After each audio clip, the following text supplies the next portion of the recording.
En primera plana, Carlos Herranz. Jaupei, Sumauru. Bueno, no me he vuelto loco. Les estoy saludando hoy en guaraní y en aymara porque hoy en el Primera Plana vamos a hablar de las lenguas originarias de América Latina. Un programa que difiere un poco de la actualidad del día a día, aunque también tiene mucho de política, ya verán. Nos acompañan 4 invitados en este estudio que ya les presento y les invito a que me saluden en las lenguas que han estudiado. Paola Martínez Infante, periodista independiente, chilena y profesora en español. Bienvenida. Mari Carlos. Eso es. Mapudungun. La lengua mapuche. Camil Aguilar Reinat es profesora de Maya del Instituto Inalco, lleva 8 años trabajando en lenguas y culturas mesoamericanas. Bienvenida, Camil. Villavelesh. Eso es Maya. Maya yucateco. Nos acompaña también Ricardo Izaguirre, fundador y director del Coro Quechua en París y Asociación Voces Quechua de París. Bienvenido. Ayimpunchao. Eso es quechua. Como también sabe quechua, Sonia Blas Servias, periodista peruana con maestría en antropología en rituales de la Sorbona e integrante también del Coro Voces Quechua. Bienvenida. Ayimpuncha, ayinyachi. Ya lo ven, toda la diversidad de América Latina, hoy las lenguas originarias de la región en primera plana. En América Latina hay 560 lenguas indígenas, según datos del Banco Mundial. La mitad de ellas se concentran en Brasil, seguido de México y Colombia. La región es la única por tener la mayor riqueza del mundo en familias lingüísticas, con casi 100. Pero esta riqueza está amenazada. Casi una quinta parte de los pueblos indígenas de la región ha dejado de hablar su lengua, según datos de la UNESCO. Del total de las lenguas, el 26% se encuentra en serio riesgo de desaparición, señala el Atlas Sociolingüístico de UNICEF.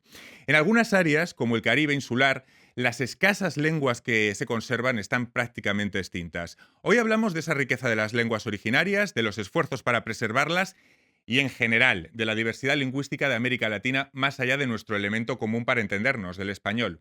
Repasemos lo que dice la prensa. La jornada. El 40% de las lenguas indígenas de América Latina en riesgo de silenciamiento.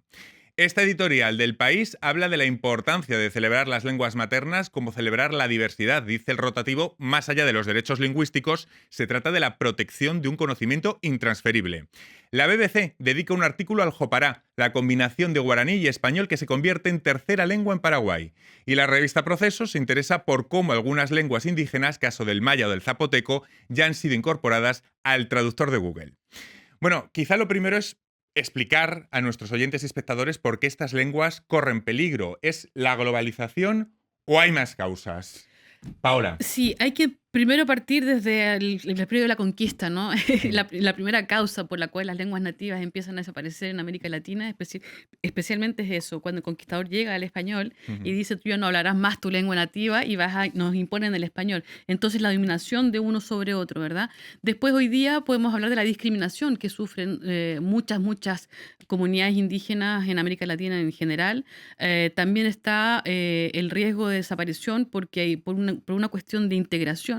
Mucha gente no le habla a sus hijos efectivamente las lenguas nativas porque tienen que hablar español y también porque son discriminados. Hay que decir que una de las grandes causas de las cuales hoy día esas lenguas están en extinción y en peligro de extinción, por eso la UNESCO decreta este decenio de las lenguas nativas para preservar y salvaguardar las lenguas nativas del 2022 al 2032 para hacer esfuerzos y evitar que eso suceda por todas estas situaciones que seguramente habrán otras tal vez en otros lugares, pero esencialmente es la imposición de una cultura hegemónica dada por el español y también por la discriminación que sufren muchas comunidades indígenas en América Latina en general. Tenemos los fenómenos de globalización, Camil, pero me imagino también otras razones que se refieren a los niveles de pobreza, a la exclusión social, a los conflictos políticos o al reconocimiento legal de estas lenguas, ¿no? En el caso de México es un poquito peculiar porque en el caso de México no hay un reconocimiento legal a favor del español respecto a las lenguas indígenas. O sea, no hay el español como idioma oficial y las lenguas indígenas aparte, sino que todas se reconocen como idioma nacional. Y por eso, pues, hoy en día también se puede pedir, por ejemplo, un acta de nacimiento en lenguas originarias. Ya se expedieron 30 de las 68 lenguas indígenas de México. Pero lo que hace más bien que esas lenguas se dejen de transmitir por una parte, bueno, no es el caso de todas las lenguas, todavía gran parte de ellas no están tanto en riesgo como otras, pero el mayor problema yo creo que es, como decía mi compañera, como existe discriminación, la gente deja de hablarlo a sus hijos porque piensan, por cuestiones de creencias lingüísticas, que no van a hablar bien español si hablan sus lenguas. Y por eso ya no se transmite tanto. Y también la educación, porque se da mayoritariamente en español. No sé qué más razones pueden aportar, Ricardo. Bueno, el hecho de que son discriminados es porque justamente al hablar dos idiomas, son bilingües, no hablan como nosotros, no hablamos muy bien el francés porque tenemos un acento, ¿no? De todas maneras, muy difícil de superar. Eso les pasa a la gente de la montaña, de la sierra, que es mi caso, y la prohibición de los padres de que no hables el quechua porque vas a hablar mal el español. Y la vergüenza también cuando llegamos a la capital de mucha gente de que no cantes guainitos porque eso es de los cholos, de los serranos, ¿no? Y eso hace que la gente se cierre, ¿no? en su mundo. Mi hermano decía de broma, no cante muy fuerte el guayno porque si no van a pensar que somos cholos, somos serranos. Sonia. Sí, lo mismo, acotarla a lo que dice Ricardo. Bueno, yo vengo de la parte costa, pero como lo decía José María Arguedas, él escribió un libro, El zorro de arriba y el zorro de abajo, donde precisamente se fusionan dos culturas, el hombre andino y el hombre de la costa. Entonces yo he crecido escuchando el quechua, pero mis padres ya no lo hablaban y nunca lo aprendí. Entonces la gente no lo hablan o no lo desarrollan precisamente por no sentirse discriminado. Para dar la dimensión del programa que hacemos hoy en Primera Plana, yo creo que estaría bien explicar qué significa que se pierda una lengua. Es decir, para dar conciencia de lo que estamos hablando. Paola. La lengua no solamente es comunicación, la lengua es identidad, y cuando se pierde una lengua, pierde la identidad de un pueblo. Hay un caso, por ejemplo, en Chile, se llamaba Cristina Calderón, que era la última hablante de Yagán. El Yagán es un pueblo originario del sur de Chile, del Cabo de Hornos, del Estrecho Magallanes, y ella murió hace 3 años, y con ella fue la última persona que hablaba Yagán. Entonces, cuando muere justamente una persona, cuando muere una lengua, muere la cultura también al mismo tiempo. No hay que olvidar que las lenguas nativas tienen también una cosmogonía, hay una relación con la naturaleza, con lo divino, digamos, que está ligada a la lengua. Entonces, cuando muere una lengua, muere también esa cultura, y es súper importante decirlo, porque, perdón, solo para terminar, es el cambio de paradigma, es cómo explicar a la gente. Yo cuando yo enseño a mis estudiantes en la universidad, tengo todo un programa sobre las lenguas nativas, no las hablo, pero tengo un especial interés en que se preserven las lenguas por esa misma razón, y entender cómo los pueblos indígenas en América Latina, incluso en todos lados también, la lengua nativa, la relación que tienes con el mundo es totalmente diferente a la mirada occidental que uno tiene. Entendemos que no solo es que se pierda la lengua, es que se pierden modalidades de Exactamente, pensamiento, de cultura. expresión, memoria, Ajá. tradiciones, muchas cosas las que se pierden con la pérdida de una lengua. Camil. También participa del aislamiento de los locutores que todavía la hablan, porque pierden oportunidad de hablar con sus hijos, con sus nietos. También a medida en que se pierda una lengua, se crea más contexto de discriminación, porque ya una persona tiene menos posibilidad de hablar su lengua fuera de su mismo pueblo, fuera de su comunidad de hablantes, de sus vecinos, y ya esto después es una dinámica que se va incrementando. Sonia, Ricardo, cuando se pierde una lengua, ¿qué se pierde? A lo que decía nuestra compañera, se pierde efectivamente. En el caso del quechua se pierde, y de todas las lenguas, se pierde la sabiduría ancestral, ¿no? Que estaba muy anclada en estos pueblos, y con la imposición del español, la gente trata de esconder por no sentirse discriminados, porque ser andino o ser hablante de quechua es ser pobre, es ser indio, es ser rural. Entonces hay toda una carga, ¿no? Cultural, lingüística. Ricardo. Sí, dicen que cuando hay 300.000 que hablan un idioma está en peligro verdaderamente de desaparecer, ¿no? No es el caso ahorita del quechua, que hay una muy buena cantidad de personas que hablan. Está entre 10 y 12 millones, ¿no? Sí, según hay diversas cantidades estadísticas que se han hecho en diferentes años. En todo caso, en Perú sí es oficial como lengua, pero es oficial en el papel, porque en la práctica en los colegios no enseñan el quechua, ¿no? ¿La traducción de textos al quechua por parte de los misioneros hizo posible que siguiese con fuerza tras la colonia, a diferencia de otras lenguas? En el siglo XVII hubo un auge porque los jesuitas comenzaron a aprender el quechua y para poder evangelizar, ¿no? Ese era su interés. Pero luego se arrepintieron de ese sistema y los expulsaron a los mismos jesuitas y dijeron, se impone el español como lengua, ¿no? Entonces, quien no conoce su cultura por su lengua ancestral, por su lengua materna, no va a tener una identidad verdadera, ¿no? Como estamos haciendo un poco la radiografía de cada lengua. En el caso de Camil, el maya en México creo que, bueno, sería el nahuatl, ¿no? La más hablada, la lengua más hablada. Y luego vendría el maya, si no me equivoco. Si contamos de forma estricta, Santos, sí hay como debates acerca de esto, porque las lenguas nahuas son un conjunto de lenguas y no todos los locutores se entienden entre ellos. Entonces, si contamos, depende cómo contamos los locutores. Si contamos todas las lenguas náhuatl juntas, sí hay más locutores del náhuatl. Si luego contamos como los que se entienden entre sí, entonces hay más hablantes del maya yucateco con unos 800,000. En el caso de la lengua mapuche, el mapudungún, por ejemplo, hay cerca de 2 millones de mapuches que están censados, pero de los cuales 250,000 hablan. Pero lo mismo, son estadísticas que son un poco extrañas porque son medias nebulosas, ¿no? Y recientemente hubo un estudio en Chile el año pasado que decía que en realidad la gente decían, ok, 250,000, pero de los cuales el 60% casi ya lo está perdiendo, porque, bueno, el caso también es muy político. En Chile el caso de los mapuches tiene que ver con el territorio, tiene que ver con la reivindicación de una tierra. Entonces, mientras más podamos apagar, digamos, esa cultura, la gente, como decíamos anteriormente, por discriminación, por un interés de integrarse, lo va perdiendo. Pero esas cifras son muy extrañas, pero tal vez sí, no sé si ahora lo podemos evocar, pero hay ciertas personalidades hoy día que ayudan a que esas lenguas sigan manteniéndose, y yo soy especialmente muy admirativa de los jóvenes, porque mi generación de los viejos 50 ya como que ya no estamos en esa, de verdad, pero los jovencitos de 30 años hoy día, que es otra generación, están haciendo rap en quechua, están haciendo rap mapuche, están haciendo trap también quechua, y Renata Flores, el Liberato Cani, por ejemplo, en quechua, la MC Millaray, que es una rapera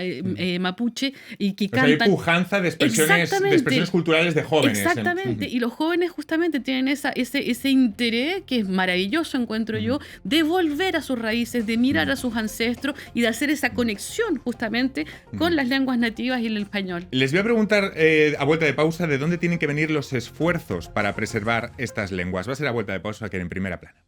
RFI, la selección del mes. Achaqué et Whisky.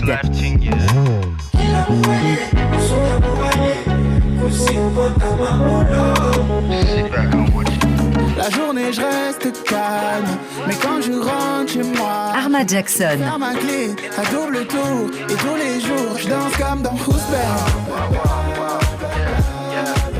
Je danse comme dans Who's Bad. Dr Yaro. C'est bon. Chérie, moi j'ai minimum 100, mériter le repos, minimum 100. VH un vito, minimum 6. Millions sur le déco, minimum 100. Joey doit filer. Dans crétin, y a pas de magie. On vient, on prend tout comme ça, y a pas de gâchis. Pas de semblant, full baby dans 4 matiques. Elle habite solo et ça c'est fantastique. Chérie, nous sous ça, RFI. En primera plana esta semana hablando de las lenguas originarias de América Latina. Lo hacemos con la periodista Paula Martínez Infante, con Camila Aguilar Reynat, que es profesora de maya, y con dos miembros del coro quechua de París, Ricardo Izaguirre y Sonia Blas. La región, América Latina, es única por tener la mayor riqueza del mundo en familias lingüísticas, con casi 100. Estamos hablando de un tesoro cultural enorme para América Latina que no sé si somos conscientes a la hora de valorarlo. ¿Qué les parece, Ricardo? ¿Hay conciencia del tesoro que supone esto para América Latina, para la región? Cada vez hay más conciencia, ¿no? Como comentaba un poco sobre la música, por ello nosotros nos hemos sumado a esa corriente ahorita de de que artistas jóvenes están cantando en quechua, ¿no? Todo tipo de ritmos. Y nosotros dijimos que podríamos constituir un coro que cante solo en quechua para que los demás puedan también cantar, recordar sus orígenes, ¿no? Y el caso de nuestro coro es de que la gente que integra el coro no son nacidos necesariamente en las zonas donde se habla el quechua, sino en Lima. Pero sus padres o sus orígenes son de otros sitios del Perú. Entonces, ellos buscan de cantar en la lengua materna, ¿no? En la lengua de sus padres también, porque es lo mismo, digamos. Y en ese camino nosotros estamos difundiendo la música de esas zonas, pero facilitando un poco la lectura del quechua escribiéndola en la fonética español, ¿no? Para que puedan todo el mundo... Para que sea accesible. Para que sea más accesible a todos, ¿no? Sonia, ¿se pone en valor esta riqueza de América Latina?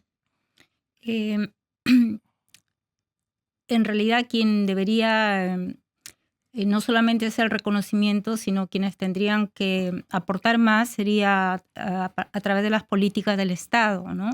Y sobre todo una fuerte inversión, pero no hay proyectos con cierta sostenibilidad, ¿no? Como decía Ricardo, en el Perú no se enseña, a pesar que es nuestra segunda lengua, no se enseña el quechua en las escuelas, y lo enseña solamente en la universidad, creo, es en la Universidad de Huamanga, San Cristóbal de Huamanga, en la PUC, en la Universidad Católica y en la Escuela de Folclore. Pero después los proyectos que se inician no tienen subvención, entonces no avanza. La importancia de la educación y también de la política, porque el hecho de que en muchos casos estas lenguas no hayan sido designadas como oficiales, sino simplemente nacionales, supongo que limita mucho su uso en el ámbito público, Paola. Totalmente. Hay casos distintos, hemos comentado antes con Camila el caso de México. Está el caso también de Paraguay, el guaraní es una lengua oficial, Sí. entonces necesariamente la gente lo habla porque es una lengua oficial.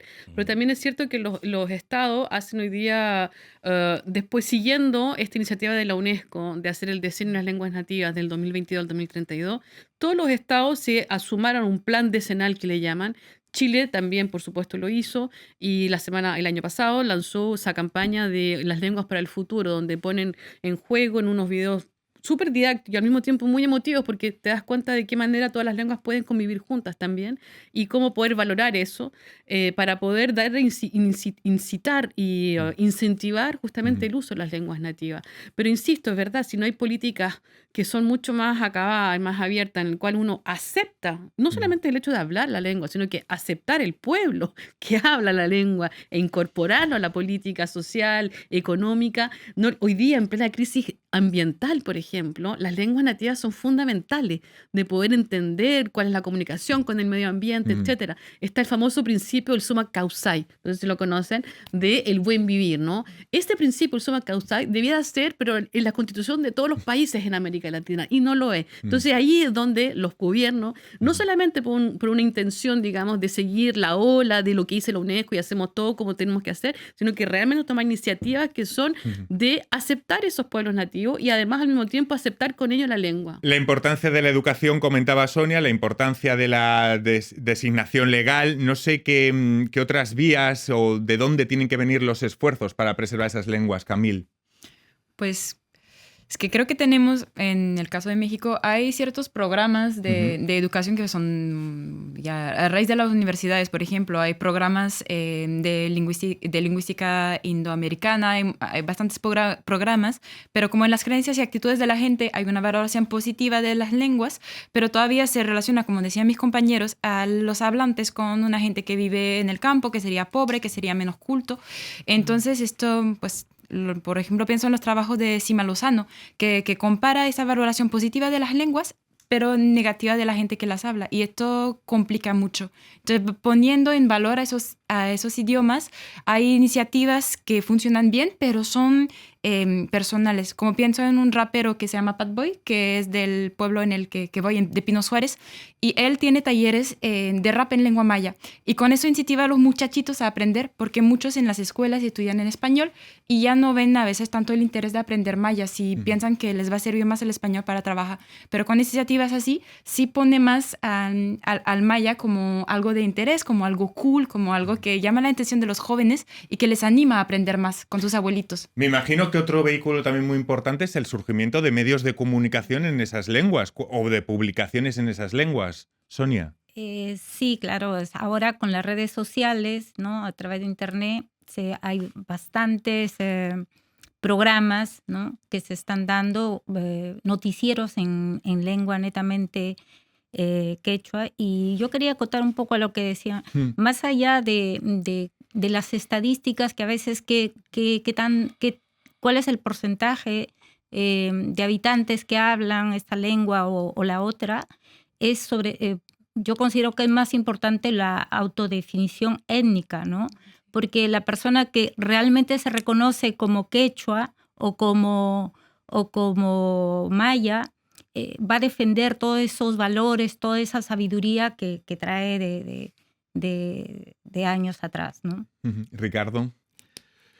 Bueno, yo pienso que en mi terreno, que es la música, hay un avance inmenso por los medios de comunicación, porque ahora podemos ver los bailes, las canciones de pueblitos que ni siquiera uno que, en mi caso, es peruano, no conozco ni siquiera los nombres, porque hay tal cantidad en toda Latinoamérica, ¿no? De pequeños pueblitos, y cada uno tiene su música, sus costumbres. Y ahora es posible... Con la tecnología. Tantas veces que hemos criticado las redes sociales, el Internet en este programa por sus efectos, tal cual, también hay cosas positivas. También a veces encontramos algunas. No, sí, realmente es un arma que podemos usar los músicos para poder hacer llegar, ¿no?, el mensaje con las canciones. Por cierto, hablemos también de la mezcla de estas lenguas con el propio español, porque hay palabras que usamos en español que tienen por origen estas lenguas. Si no me equivoco, por ejemplo,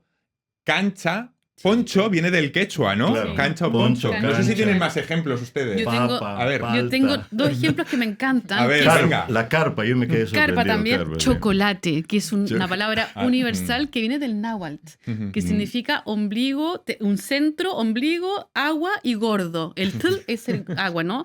Y, perdón, eso es agua agria, perdón. Y tomate también viene del náhuatl, que es ombligo, gordo y algo que está lleno de agua. Y eso cuando tú explicas a los estudiantes o a la gente que estas dos palabras que las utilizamos en el mundo entero, que vienen del náhuatl, yo encuentro que eso es fascinante. Pichintún, perdón, para terminar, en Chile nosotros tenemos un pichintún, es una palabra que viene del mapudungún, que significa poquito. Un poquito. Voilà, un pichintún es un poquito, viene también del ¿Del mapudungún. maya en español tenemos algunas? Sí, una bastante conocida. Bueno, hay debate sobre si cacao viene del maya o no. Yo creo que sí. Hay artículos que lo demuestran, pero bueno, cacao. Está el cigarro, que viene de siyaj, de fumar en maya. Bueno, fumar es tutzik, pero del humo.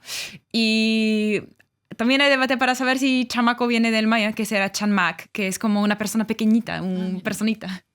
Y del quechua, bueno, ya hay un montón. Sí, en realidad, como ya hemos nombrado varios, ¿no? La palabra yapa. La yapa también. Que no sé si significa, claro.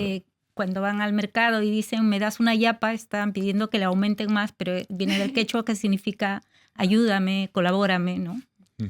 Bueno, pues para poner un ejemplo del coro de Ricardo y de Sonia, vamos a cantar una canción, vamos a ver cómo nos sale, porque este experimento, hemos hecho muchas cosas en este programa, pero cantar una canción, va a coger la guitarra Ricardo. Hemos seleccionado una muy conocida en español que ustedes van a identificar enseguida, es la historia de un amor. A mí siempre me recuerda a Lola Flores, es la historia de un amor. Y la vamos a cantar en quechua. Nos va a dar Ricardo un poco el tono, y vamos a ver qué hacemos. Es muy complicado, ¿eh? La letra es muy complicada, pero lo vamos a hacer lo mejor que podamos. Vamos a intentarlo. Vamos allá, cuando quiera. Sálvese el que pueda.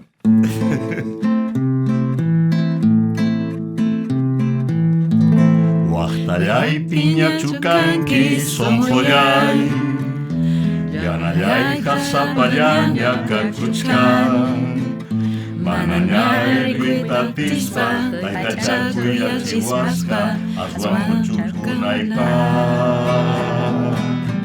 Hangrai kuya unaimanta kausani, hamaya religión miño japa. Muchainique que tarispa, ay puas hay kirupaita, kuyaita guayuita guau. Guaita mantan huilla kuimana marichaku, ñoja haya chihuaja, linda mana linda, causaniti cancarimu, guaños chispa chaimanta. Causa kusa tutayapi, kuya y pipi siwapi. Bueno, un lujazo, la verdad, un lujazo. Yo nunca había escuchado una canción así en quechua y... Maravilloso. Bueno, no sé si son más amenazantes para estas lenguas la globalización o los prejuicios y la ignorancia. Es lo que no sé si me ha quedado claro del programa de hoy. Quizá los prejuicios... Un poco de todo, ¿no? No sé qué le parece, Camil. Creo que más bien los prejuicios. Los prejuicios, sí. Incluso son más peligrosos que la Porque globalización. ¿llegaron Sonia, las ¿qué lenguas piensa? hasta aquí? Los prejuicios y también entrando un poco en política, por ejemplo, en el Perú, ahora si las personas hablan el quechua, incluso no solamente son gente pobre, rural, sino a la vez terroristas, ¿no? Porque lo han vinculado mucho con los movimientos que hubieron en el Perú. Bueno, pues nos gustaría oír también en sus lenguas, en el tramo final del programa, que se puedan despedir. Vamos a despedirnos, si les parece, adiós o... Me pillaste, yo no lo sé decir, pero hay una palabra que me encantaría mostrarla, se llama apapachar, que significa abrazar con el alma. Qué bonita, en estos tiempos sobre todo. Camil. Bueno, en general no se despide tanto en mayo, pero se podría decir hasta otro día. Tujelki. Muy bonito. ¿Y en quechua algo para despedir? Tupanachiscaman. Pues con eso no puedo hasta reproducir. Volvernos a encontrar. Pues hasta volvernos a encontrar la semana que viene en Primera Plana. Muchas gracias. Gracias.